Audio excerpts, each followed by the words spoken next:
Hello dear students, friends, welcome. தமிழகத்தில் கோடை விடுமுறைக்கு பின்பு நாளை பள்ளிகள் திறக்கப்பட இருக்குது. ஸோ எல்லா ஸ்டூடெண்ட்ஸுமே ஹாப்பியாக ஸ்கூலுக்கு போங்க. கிட்டத்தட்ட ஒரு 40 நாட்களுக்கு மேலே விடுமுறையில் இருந்து பள்ளிகளுக்கு போகிறீங்க.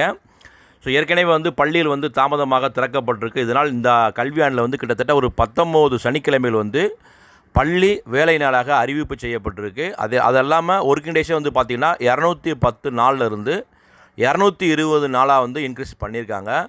ஸோ டாப்பர்ஸாக இருக்கீங்க அப்படின்னா நீங்கள் இப்போது இருந்து என்ன செய்யணும்னா 10th 11th 12th படிக்கக்கூடிய அந்த டாப்பர்ஸ் நீங்கள் ஒவ்வொரு பாடங்களையும் டீச்சர்ஸ் முடிக்கும்போது அதை தயவு செய்து நீங்கள் தரவு அவுட் பண்ணிடணும்.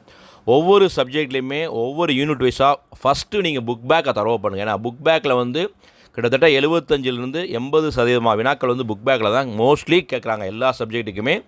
ஸோ ஒவ்வொரு யூனிட்டை நீங்கள் படிங்க. ஃபஸ்ட்டு மிட்டம் நல்லா எழுதுங்க. அடுத்த சிலபஸ் பார்த்திங்கன்னா குவார்ட்டர்லி எக்ஸாம், அதை நல்லபடியாக கவர் பண்ணி சூப்பராக எழுதுங்க. மேக்ஸிமம் குவார்ட்டர்லி எக்ஸாமுக்கு ஒரு 50% பாடங்கள் முடிஞ்சிடும். அடுத்து ரிமைனிங் பார்த்திங்கன்னா அக்டோபர் நவம்பரில் போர்ஷன்ஸ் எல்லாம் கவர் பண்ணிட்டீங்கன்னா டிசம்பரில் ஃபுல் போர்ஷன் எழுதுவீங்க. ஸோ நம்ம சக்ஸஸ் பண்ணணும்னா இப்போது ஸ்டார்டிங்லேருந்து நீங்கள் ஹார்ட் ஒர்க் பண்ணுங்கள். ஸோ நல்லபடியாக போங்க. கவர்மெண்ட் எய்டட் ஸ்கூல் ஸ்டூடெண்ட்ஸ்க்கு நாளைக்கு புக்கு நோட்ஸ் எல்லாம் இஸ்யூ பண்ணுவாங்க. ஸோ இந்த கல்வியாண்டு மிகச்சிறந்த கல்வியாண்டாக அமையணும். ஸோ நல்லா படிங்க, ஆர்வமாக இருங்க. ஸோ நீங்கள் எவ்வளவு ஸ்கோர் எடுக்கணும்னு எதிர்பார்க்கிறீங்களோ அதுக்கு இப்போது ஹார்ட் ஒர்க் பண்ணுங்கள். அனைத்து மாணவிகளுக்கும் இந்த கல்வியாண்டு சிறப்பாக அமைய நம் சேனல் சார்பாக வாழ்த்துக்கள். இந்த அப்டேட் பிடிச்சா லைக் பண்ணுங்கள். மறக்காமல் இந்த அப்டேட் உங்கள் ஃப்ரெண்ட்ஸ்க்கும் ஷேர் பண்ணுங்கள். All the best. தேங்க்யூ.